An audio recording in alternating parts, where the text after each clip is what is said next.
Hi loves, it's Pandora Lacora here. Thank you for joining me for this video. I hope that you're doing really well. It's been a while. I fell right off on making favorites videos and really just videos in general for a while there. So I'm back and today I just want to do an Aussie Witches Winter favorites video. So I figured I would do a favorites video for the whole season, talking to you about what have been some of my favorite things. In no particular order, I'll be doing some witchy and tarot and oracle favorites, and some art supplies favorites, and skincare and makeup favorites. So I am going to strive to do some more videos for the month of September as part of hashtag Spelltember. So I'm a little bit excited about that. Hopefully I won't fall off on it. I do suck at tags, but we'll see how I go. So I want to talk about the books that I've been reading this season. I have spoken a lot about how I think that witches and occultists and pagans can read too many books specifically on the topics, but you know, I've come to realize that I think for me it's just a little bit of a guilty pleasure. It's something that I enjoy. I love to read books about magic and neo-pagan spirituality and that kind of thing. So I bought the Living Witchery Beginner Witch Guide, and I don't consider myself a beginner witch, but I do find that I'm getting a lot out of this book.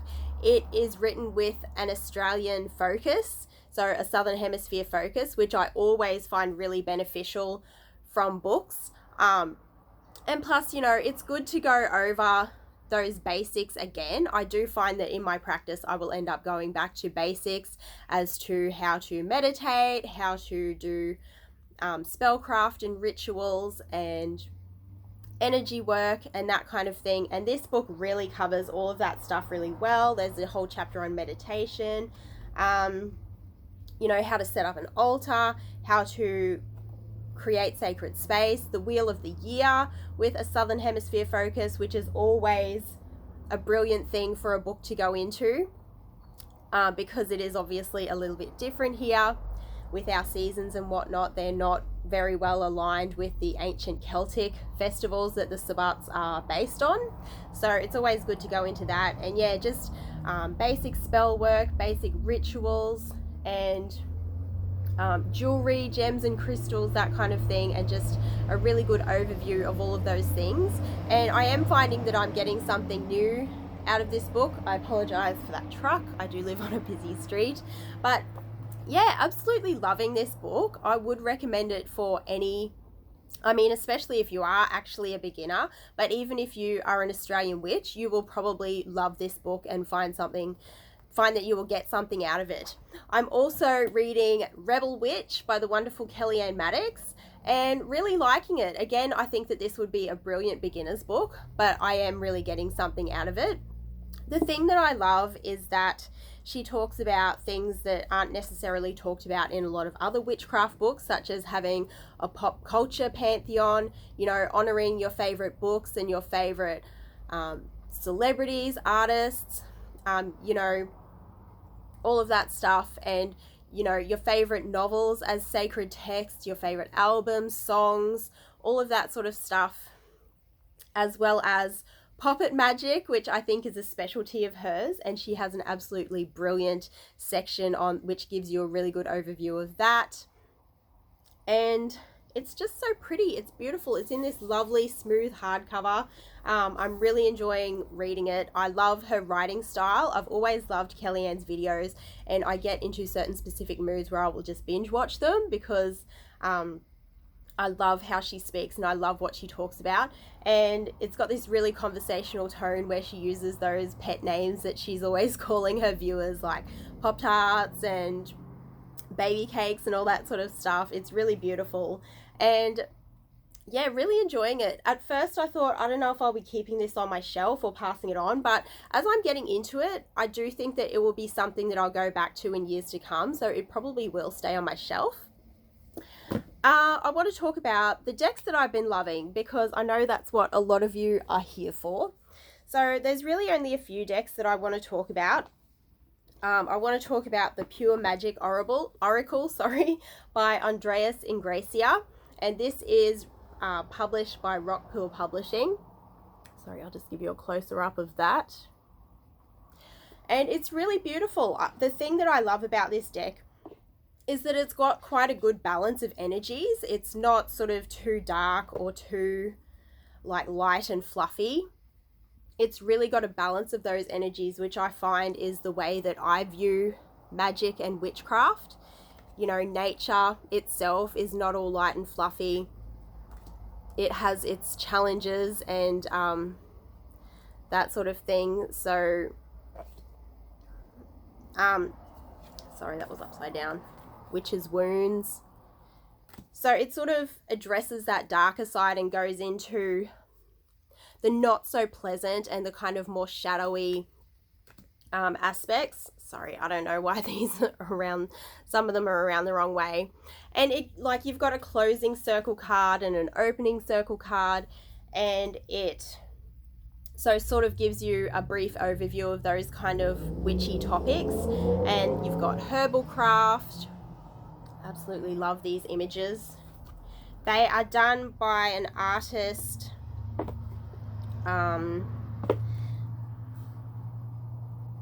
doesn't have her name on the back of the box, but she does both, Olivia Berkey, she does both digital art and fine art illustration, and she uses a blend of those, and I think that it's really well done in this deck. So you've got drawing down the moon, and it has got 4 suits which are split up among the elements, and then there's concepts of magic such as astral travel and that sort of thing. Levitation, so there's sort of that more supernatural kind of influence to this deck, which is lovely. There's goddesses and deities mentioned in this deck. There are, yeah, there's pyrokinesis and there are herbs mentioned in this deck, and I just absolutely love it. It gives me such a warm fuzzy feeling to use. I've found that it's very insightful, and this is the card that I pulled last night, Banyan Tree, and I found that the message in the guidebook was very resonant. So yes, absolutely loving this deck. And the other one that I want to talk about is the Earthcraft Oracle by Juliet Diaz and Lorraine Anderson, with art by Danielle Boodoo-Fortune. And I generally try to avoid Hay House decks as much as possible, but this one I made an exception for because it is a deck that's done entirely by women of colour. So both the artist and the authors are women of colour, and it's got this beautiful cultural melting pot represented in the deck. I absolutely love the art style. It's a little bit reminiscent to me of the Numinous Tarot, but not exactly. It's sort of got this really vibrant kind of, you know, you can see how they fill up the entire image there with just these beautiful details. I love the style of the faces and the arms. And again, it is a very nature-based deck, but I find very balanced. You know, nature is both dark and light. It's both terrifying and fierce and cruel and beautiful. And I love the concepts in this deck. So you've got Karmic Debt there, where she's floating in a lotus pond. Absolutely beautiful. I just can't even with how beautiful the images are. I don't think I have another deck that is beautiful in quite the same way as this. It's just stunning. I love the fine art style. I do tend to prefer fine art decks, with really a few exceptions, but that's really where it's at for me. And I want to get more into using this deck. I got this card a while ago, Accept Your Gifts, right before I started my new job. So this deck is absolutely fabulous. I highly recommend it if you feel drawn to it, because it is stunning. And I've also been using a lot of affirmational cards. So just your sort of simple, basic cards. The main ones are the Intuitive Wisdom Oracle by Chrissy Foreman Cranich, and you can find her on Instagram as Chrissy Foreman Artist, I believe. And this is a bit of a small deck, like it's too small, but I do really love the artwork. I would love for it to be bigger, but at the same time, it is good to have a deck that fits easily into my tiny hands. So, you know, just very pretty. This is one of my favorites. Be gentle. And all it is just a little card with a few keywords on the back. So you've got slowing down, kindness to self, and releasing excess. So no guidebook, very simple, but I find it absolutely beautiful to work with. Just gives me a nice little message for the day. And then I've got this affirmation deck, which was made by Melissa from When My Soul Whispered. So you can find it, yes, Affirmations for the Soul by Melissa Salvaggio. Apologies if I said that wrong. And pretty sure I've shown this on this channel before, but it's just simple affirmations. I really love it. A recent one that I got was, I communicate with honey rather than vinegar. And I had been thinking about doing up some more magical herbal vinegar. But instead I decided to do a jar spell with honey. So that's this one. And I'm still working on that. I'm letting candles drip over it a little bit every day. And so yeah, it kind of helped me divine about my spell work before I did it, which is really good. I've got this little deck here, which is a daily tonic deck from Little Affirmations. You can find these at news agencies and they're a little bit overpriced, I think, but I got it for like $1 from an op shop. So you've just got these kind of watercolor patterns or little designs with a simple affirmation. This one says, all of life is a journey. Which paths we take, what we look back on, and what we look forward to is up to us. So yeah, loving affirmation decks. I have still been using tarot, but I want to say not as much this season, which is really strange because usually winter is very introspective for me and I want to really delve into the tarot and the shadow work and that kind of thing.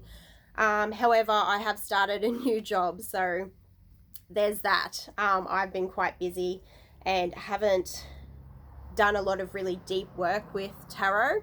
I have maintained a regular spiritual practice, but just for some reason haven't reached for tarot as much.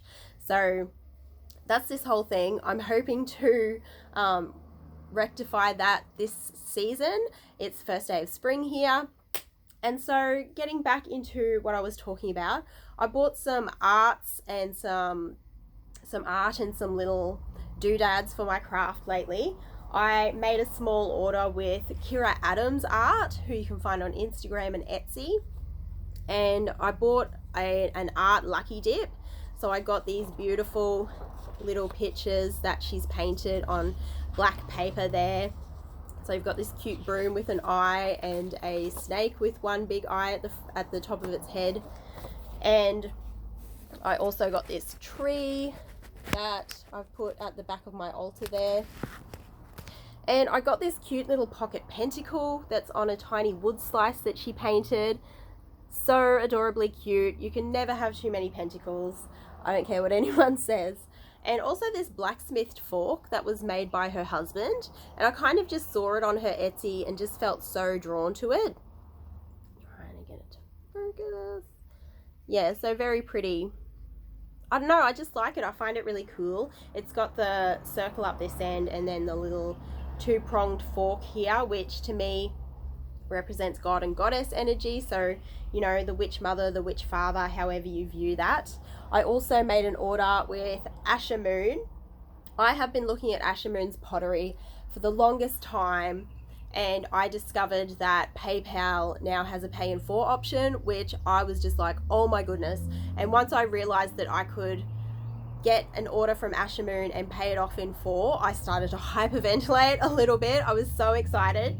And so I picked up this gorgeous ceramic drippy goblet with this kind of purpley, kind of holographic aurora borealis glaze dripping down the front there.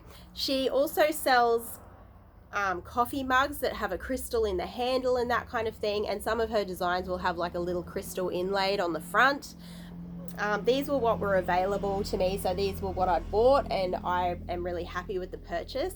I also got this moon cauldron with the little copper moons on the front there, and I've got like some herbs and crystals in there at the moment for a little working, but I have also used it as an offering bowl on my altar. I could always fill it with sand or rocks and put incense in there to burn and make it an incense cauldron. So, you know, the possibilities are endless, and I do think that I'll switch it up. I might use it for storage for crystals. But yes, very stoked with my order from Asher Moon, which I was able to pay off in full, and it's now finished being paid off, so that's a relief. What next? Oils. I have of course been using my Juniper Moon Apothecary oils. I absolutely love them, use them almost daily, but I've made a few of my own essential oils lately as well. So I've got this one, which is just a simple blend of rosemary and lavender essential oils with a bit of rosemary and lavender from my own garden in there, and an amethyst crystal. So this is just sort of a peaceful and calming, kind of sedative grounding blend. So really loving that, just that simple blend of two oils. Sometimes you can't go wrong. It's good to keep it simple, less is more. And then I've also got this fake Palo Santo that I made. So Palo Santo essential oil can be quite expensive and hard to get hold of. I can't get it through my preferred brand. They don't stock it. And so I've just got some cedarwood, sandalwood, a little bit of frankincense, and a little bit of peppermint. If you've ever smelled Palo Santo, then you know that it has that woodsy but also slightly balsamic and slightly kind of pepperminty, like minty scent to it. So I've kind of tried to replicate it, and I've put some Palo Santo chips in there as well. And guys, it smells pretty close. Like, some of these oils are expensive. Like, I used Australian sandalwood, and Australian sandalwood is as dear as poison anyway. So if you can get Palo Santo essential oil, maybe you're better off doing that. But I'm absolutely loving this. So that's my little hint for making your own faux Palo Santo. And just onto skincare, I guess, and makeup. So I talked in my last favorites video about the Alaya skin range, which I use on my face a lot. I do also sometimes use this on my face, and I use this all over. And this is just the Australian Pure Beauty Sensitive Skin Be Soothe Sorbeline with Kakadu Plum and Vitamin E. And so this is a plant-based sorbeline, which I really love. I find it quite light, but also really hydrating, so it's not like really sticky and oily and that kind of thing. And I remember when I was younger, I used to use so many different creams. I would use a different hand cream, a foot cream, a body cream, you know, heel and whatever cream, different day and night face creams on my face. And now that I'm older, I just use pretty much the same cream just everywhere, and it works fine. So I would recommend that to anyone. Sometimes, you know, it's best to keep things simple. Takes up less room as well. And I bought a couple of new lipsticks this season. So this is a Nude by Nature gloss in the color Dusk. This one I'm wearing at the moment. It's nice and light and subtle, just a little bit of a pink tinge and a glittery kind of appearance to it. And then I also bought a creamy matte lipstick in the color Aubergine. This was the darkest shade there, and it is absolutely a beautiful plummy purple. Just so nice. I'm not wearing it today because I'm going to work shortly, but I will wear this. I will wear this in another video, hopefully this month sometime. So I won't wear it to work because it looks a bit goth and not real suitable for the type of work I do, which is working in disability. So what else? Oh, there's this candle. I was gifted this by a friend. It's an anatomical heart candle. My friend gifted me this after my husband had a heart attack at the beginning of fall, autumn, I want to say. So that's this whole thing, which I'll probably talk about at some stage. But it's got the most beautiful strawberry scent. She got this from the Blackened Teeth, which is a brand that is UK based, I believe. So that is absolutely lovely. There's going to be plenty of spare wax once this is finished. So I'll probably use that in my burner because this is a soy wax blend. So that's absolutely lovely. I'm trying to think if there's anything else. I think that might be, oh yeah, art supplies. Haven't done my art supplies yet, so I'll try and get through that quickly because I'm trying not to make this video too long. But probably my favorite art supply lately has been my Jane Davenport Brights palette, and this is her petite palette of watercolors, and this is the Brights one.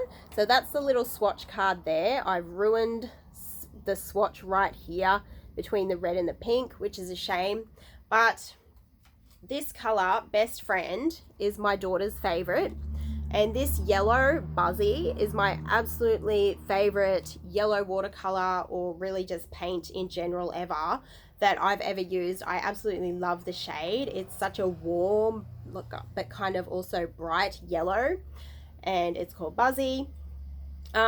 This palette has been made a bit of a mess of because I let my daughter use it. She wanted to use it, and I was kind of like, do I stop her from using it and just say this is mummy's special? But then I thought, oh, screw it, she's more important. So, you know, I can always buy another one for myself, which I've considered doing but haven't quite done it. I would have to use it more to justify that, I think.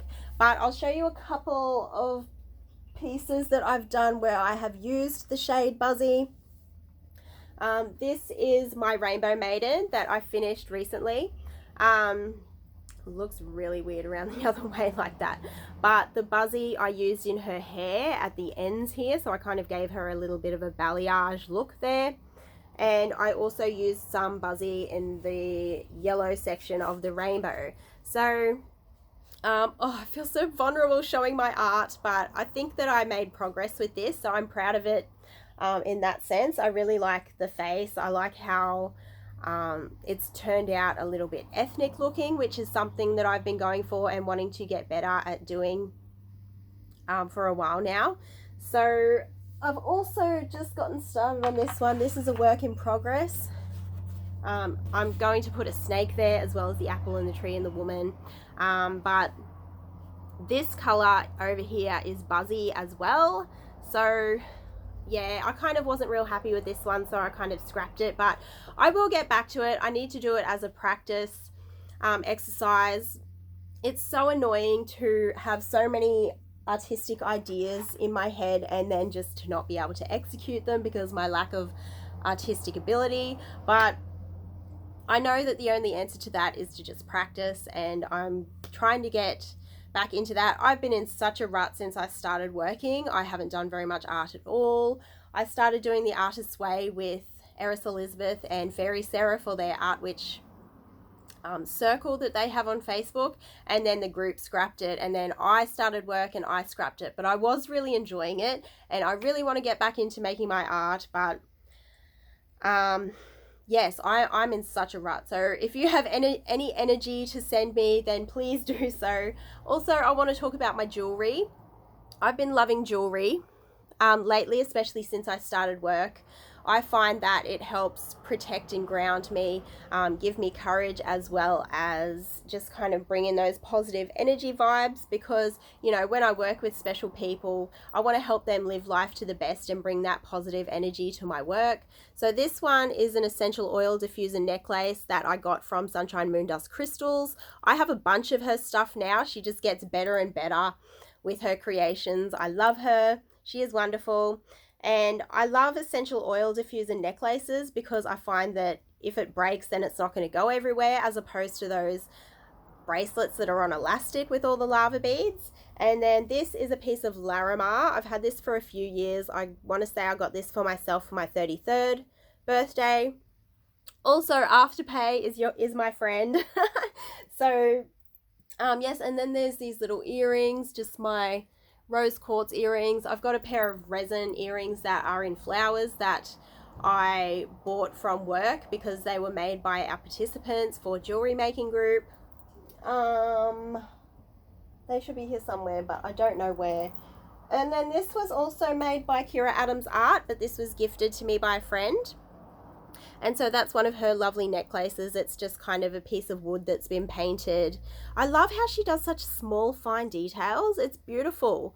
And then you've got these beads here that are threaded onto the kind of macrame cord. And then you just tie it around your neck like so. And so bright and pretty and beautiful. Really nice for work to bring some positive energy into the space.